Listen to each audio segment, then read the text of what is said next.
Forward and Out has been made possible by the generous support of the following: The Loft, Lesbian and Gay Community Services Center; Choice Travel; Stephanie's Living Room;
Welcome to the new season of Forward and Out.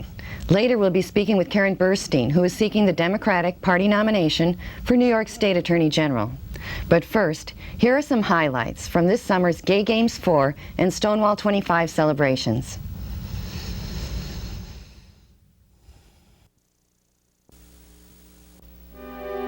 A spectacular showing of pride filled the streets of New York this summer as Gay Games 4 and Cultural Festival and Stonewall 25 brought brothers and sisters from every continent to honor our past, acknowledge our present, and envision our future.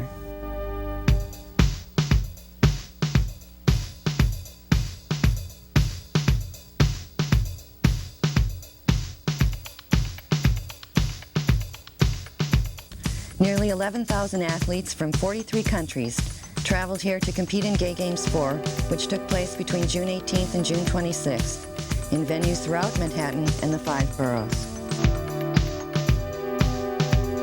The opening ceremonies held at Columbia University's Wine Stadium featured a parade of pride-filled athletes, joyful entertainment, and remembrances of those who are now gone.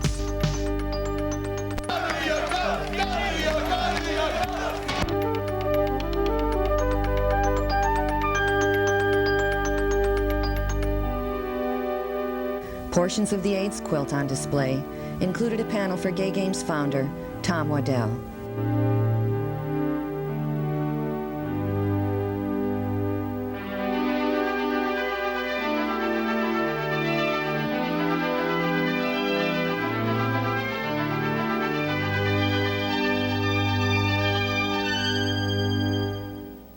With an emphasis on participation over winning and inclusion rather than exclusion, the Games featured 31 sports events, all of which were open to anyone who wished to register and compete.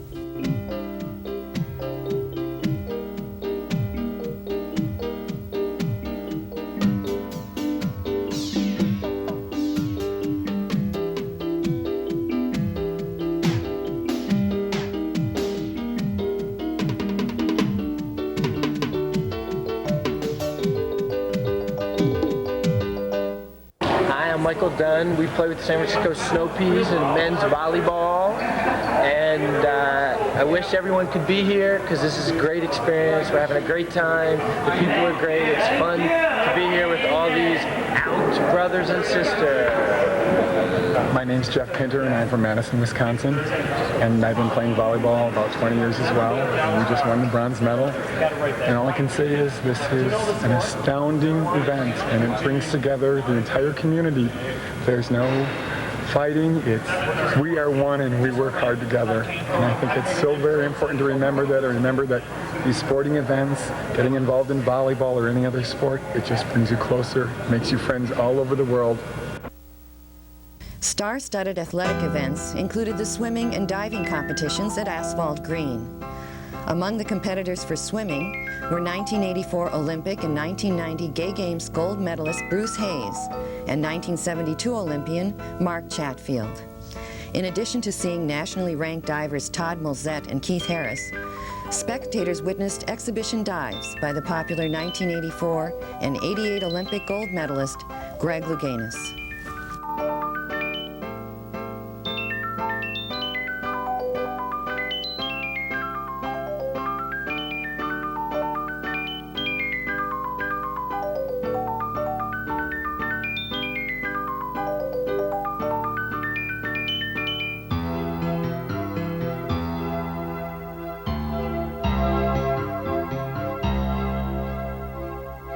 One of the hottest tickets at the Gay Games was for the physique competition. This year, over 200 bodybuilders from all over the world came to the Big Apple to strut their stuff.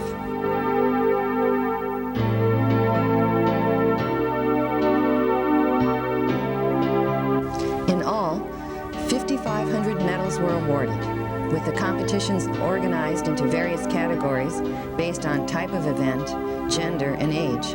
The goal of awarding as many participants as possible was achieved. Renowned members and friends of our community, such as Joel Gray and Judith Light, awarded medals, adding to the feelings of honor and distinction already apparent among the winners and the community as a whole. The closing ceremonies held at Yankee Stadium provided a chance to reflect on and celebrate the events of the previous week.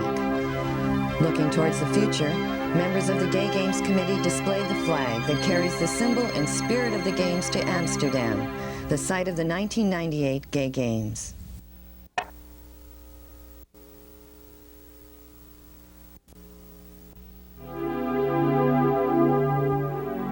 As part of the cultural festivities, store windows in Greenwich Village and Chelsea neighborhoods featured displays that documented various aspects of gay and lesbian life, both past and present.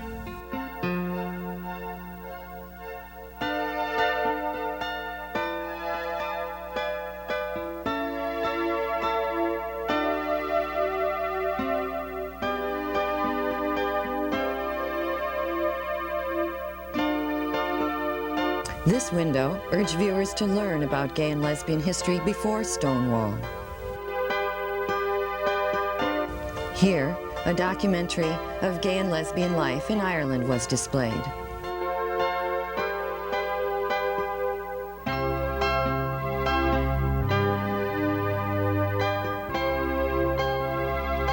A mile-long rainbow flag, said to be the largest rainbow flag in the world, was unfurled in front of the United Nations building, the starting point of the Stonewall 25 March, to affirm the human rights of lesbian and gay people around the world.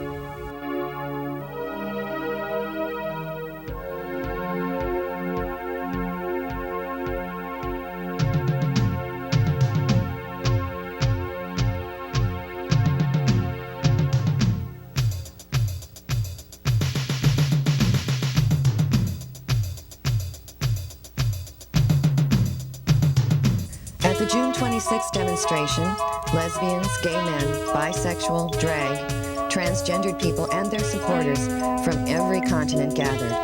Their demand that the Universal Declaration of Human Rights extend to them as well as to those who have AIDS or who are HIV positive.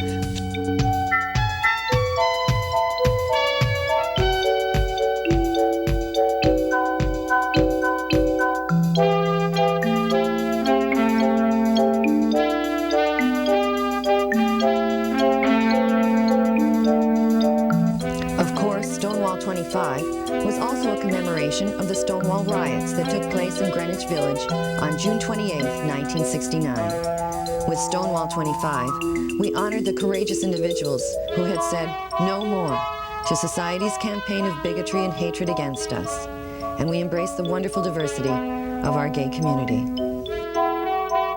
According to march organizers, the combined total of marchers from the Stonewall 25 demonstration and the alternative demonstration that merged with it somewhere around 57th Street was 1.1 million. Stonewall 25 concluded with a rally on Central Park's Great Lawn, where Amanda Bierce, Jimmy Somerville, Fan to Fan, and others helped us celebrate this extraordinary moment in history.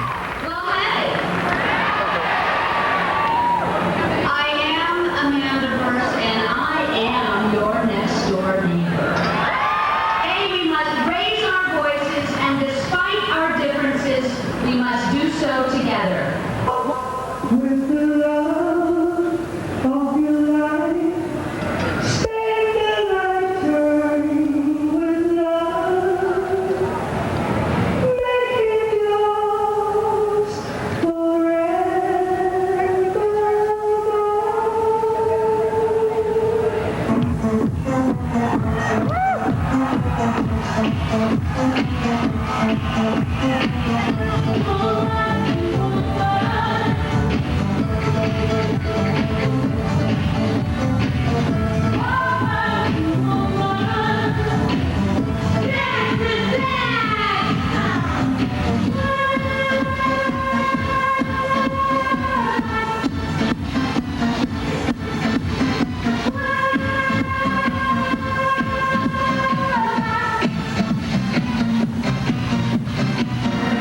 Welcome back into the studio.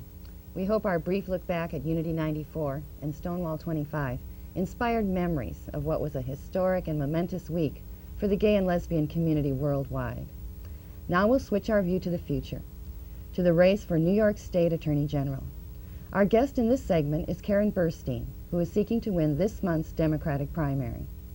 If she is successful and goes on to win the general election, she will be the first woman to be Attorney General and the first open lesbian to hold such a high-level state office. Welcome, Karen. Thanks for coming on the show. My pleasure. What made you decide to run for Attorney General? Well, a lot of things actually, but a particular event occurred a year and a half ago in my family court. You're a Brooklyn family court judge. I was a Brooklyn family court judge for the last nearly 4 years, and a woman was murdered outside of my courtroom by her estranged husband. Oh, how ghastly. Entirely preventable murder. She had an order of protection. I wrote the legislation in the early 70s to protect, battered women and children in the state. And I felt so frustrated because as an individual judge, it was extraordinarily difficult to have a voice heard that said, let's make this a gun-free zone. We have to take these matters seriously. This woman was in terrible fear of her life. She should have at least believed there was one safe place, which was the courthouse. And I decided if I could find a platform that was larger where I could talk about violence, then I would seek that. And I was, around that time, or shortly after that time, it became evident that there would be an opening for Attorney General. I see. You've had a long track record working for social justice on many different occasions. I know we can go back all the way to 1965 in your march in Selma. And I know you've said in print that you don't want to really be identified just as a woman candidate or just as a gay candidate. Can you talk a little bit about that, like how your experience and the different positions you've held really prepare you for this? Well, what one is also, it's a compound of a number of things, what one has done and the way the particularities of one's experience have shaped personality and expectations. So I think when we look at jobs, it's interesting. If you think about jobs in the private sector, we have all kinds of rules about what's permissible and not permissible to ask. You're not allowed to know. You're not allowed to factor into your determination gender or orientation or race or religion. But in the public sector, we insist on not only hiring somebody, but in a sense, having an intimate relationship with him or her, which means that we want to know a lot more about that person. So I start by saying, look, if you wanted to hire the managing partner of the largest public interest law firm in the state of New York that does mostly civil work, which is in fact the Attorney General's office, whom would you want? Would you want somebody who had very narrow experience, or had experience in only one area of government, or would you want somebody who has been a legislator, as I was, a state senator, who was a commissioner of state and local government? I headed civil service, consumer protection, I was Auditor General of the city, and a judge. I'm the only candidate who has that experience. It's as if it were, it was entirely serendipitous, but it's as if I were preparing for this job. Yes, it brought you to this point. Right. Legislative, executive, and judicial experience. Right. Yeah. Which is what, what is one as Attorney General? Basically, one's the state's lawyer. One has to understand how the state works. And having been a state's personnel officer, as I was at civil service, I know the strengths and the weaknesses of state agencies, and I know how to be a wise counselor to them, so that sometimes we can avoid litigation and the costs associated with that. And sometimes we can settle when we should and not be tormenting citizens. And sometimes when people are wrong, we can go after them the way they ought to be gone after. But aside from being state's lawyer, one's also the people's lawyer, which is a very delicate business, because sometimes the people in the state aren't exactly on the same track. But to be the people's lawyer, one has to have a sense of the way laws are made, like one gets in the legislature, about the notion of justice, which one learns as a judge. And then also, you said we could go back to 1965. We should in some measure. Yes. Because I come out of that movement in America that believed that there was energy for social justice. Applied properly, we could redeem America's and democracy's promise. Now, we got a little disappointed, but I'm still an optimist. Yes, I was intrigued about what you said, wanting to know everything about someone. And you've been an open lesbian for some time. At what point in your political career did you decide to, or in your career did you decide to become open that way? Well, I talk about this a lot. It's such a complicated matter because, one is a compound of things. Every human being is, and I mean, and I guess what happened is I was, I mean, at one point in my life I was married to a man, and then there came a time in my life that I fell in love with a woman, and she and I were living together, and we've been living together for about 3.5 years, and everybody where I worked knew about it. There just was no occasion to do anything. I mean, I wasn't going to take a newspaper ad out. Right. And then I got appointed to the family court, and I did what anybody would do in a situation of that kind. I introduced everybody who was important to me, people who were my, you know, family of origin and my family of choice. And of course, you know, having mentioned her, I guess that was the end of any possibility of being closeted. Right, yes. What sort of agenda would you have if elected as State Attorney General? What sort of programs would you Well, I'll really tell want you, to focus on? I would like to do several things. I really want to have a theme, and the theme is a sort of anti-violence theme, but very broadly understood. Because I think what you need to do to tell people, is that the law is an imperfect instrument, but it's the best instrument we have to keep people from beating up on each other, from taking matters into their own hands, and it's the best matter, in fact, to give us freedom, because if we all observe the same rules, then there's space inside for each of us to be respectful of the other. Now, there's too much in our society, there's too much fraying of the social fabric, and much too much violence visited in the home by spouses or lovers against one another, by adults against children. Yes. There's too much violence on our streets that is a product in some measure of the proliferation of handguns and assault weapons, but as well of the traffic in drugs.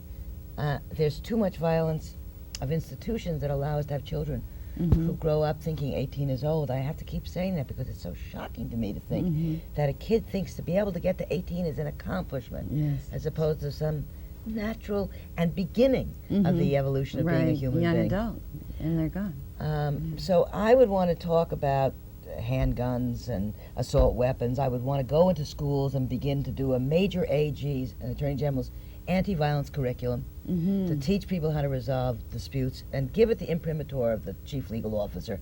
I would make domestic violence a major priority because there's a vacuum statewide, because it isn't an area, although in Westchester you've actually had some very extraordinary people working in this field, including your DA. But in other counties, people don't understand the necessity for training police and making police come and make arrests and for prosecutors to bring actions. And I think the Attorney General can alert people to what their obligations are, and then if they don't do them, go after them, sue them to make them do it. But I said to you about violence, that it isn't only what happens on the street. It's a violence if the marketplace cheats you. If good manufacturers and good business people find themselves unfairly competed against by people who are liars and who get monopolies on goods or engage in antitrust activity, that's a violence, in my view, against our expectations of a fair marketplace. And it's a violence when you have toxic dumps, toxic waste that stay uncleaned up for 10 years, the kids can wander into, that, you know, that send their noxious fumes into the atmosphere, that continue to pollute this good green earth. Right. So it would be violence in the sense of abuse against institution, individuals, fair play in markets. You got and it. the environment. Thank you very much. Would you like to come back like you Right. You're very sweet. How does it feel to be a woman in your position? I know in the 70s we were really gung-ho that we had great women in New York State, and now it seems like you're standing alone in going for a high-level office.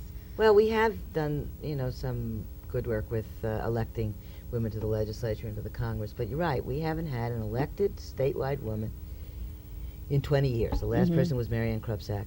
Right. And I said, when I went up to the convention in Buffalo, I said to them, look, you know, we fought very hard to make sure that women would be half of the delegation to these conventions. So 50% of the people here are female, but every single one of the people you give your designation to will be male. And I said, and I'm not asking you to give it to me because I'm a woman, but I want you to think about what that says about our party and the progress we've made, that you have somebody with 21 years of service in the public interest who has got a background that's unparalleled. I mean, never a touch of scandal, always accomplishments, and some signal ones like the battered women's legislation, or the fuel adjustment clause run back, or increased diversity in the workforce. And notwithstanding that, you can't find 25% for me, right?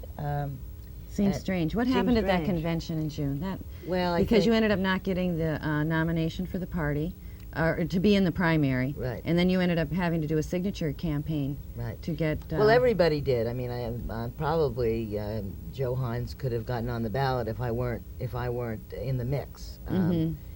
This is a very complicated matter. It got caught up in the question of whether Al Sharpton would get 25%. It got caught up in the matter of whether the Democratic Party should go forward, looking as if there was no, conflict. And it got caught up, frankly, in the fear of the person who was incumbent as a result of his appointment by his colleagues in the legislature, Oliver Coppell, that I would be in the race. I mean, he's, I think, disturbed at the prospect, given the Democratic primary electorate, that there should be a woman running against him.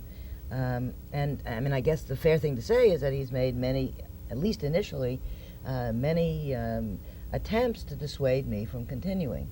But I intend to continue because I think I'm going to win the primary and the general. And the reason I think so is that I think I do talk sense, and I think that I basically have learned in these 21 years that you can't do everything, but you have to start, that you do things by little and little, and you do it by listening to people and respecting them, that lots of people have wisdom, so they ought to be brought in, but you have to be willing to take brave stands and to, and to take responsibility, and if you make a mistake, you've got to say, I did it, and not blame it on everybody else, and when you win something, you have to understand that there really are lots of people who deserve credit. Yeah. Do you have any idea of what your agenda would be for gay men and lesbians? Were you elected Attorney General? Well, my agenda would be no different for gay men and lesbians than it would be, than it is for any other group of our people, our citizens in New York State who are discriminated against. Right. I believe that we need a gay and lesbian civil rights bill. Right, yeah. It is perfectly evident to me that people, no, I haven't, luckily, suffered, except maybe internally because of this. But I know that there are people who lose their jobs. Yes. I know there are people who aren't able to get housing as a function of something that really has nothing to do with their being a good tenant or a good worker. Right. And we have to make sure that that doesn't happen to people over time. We need to have a violence, a hate crimes bill. We need that because nobody, first of all, nobody should be assaulted. Forget about what you're being assaulted for. But in addition, to be assaulted because of who you are, because you are, a lesbian woman or a gay man, or you're a Hasidic Jew, or you're, an African American, and you're walking in the wrong community as if all this world didn't belong to all of us. We need to be able to say to people, look, we find this so unacceptable that there's going to be an extra penalty. And that's the only way, it seems to me, that we can begin to discharge all this hate, get it out of the way, because it is harming us as a people. Right, yes. And then, of course, I'd want to make certain that we had in healthcare access to all of the kinds of services that each of us needs. And that would be true for everybody. I mean, I want to make sure that senior citizens aren't deprived, that people with pre-existing conditions are able to get the services they need, that we pay attention to breast cancer, that we don't underfund or in any way disserve people with AIDS. Yes, thank you. We're out of time, Karen. I wish you luck in September, the 13th, coming up for you. All the best in your campaign. Okay, thank you. And thanks for watching Forward and Out. Until next time, be proud.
Local Gay and Lesbian Community Services Center is a place to connect and get involved.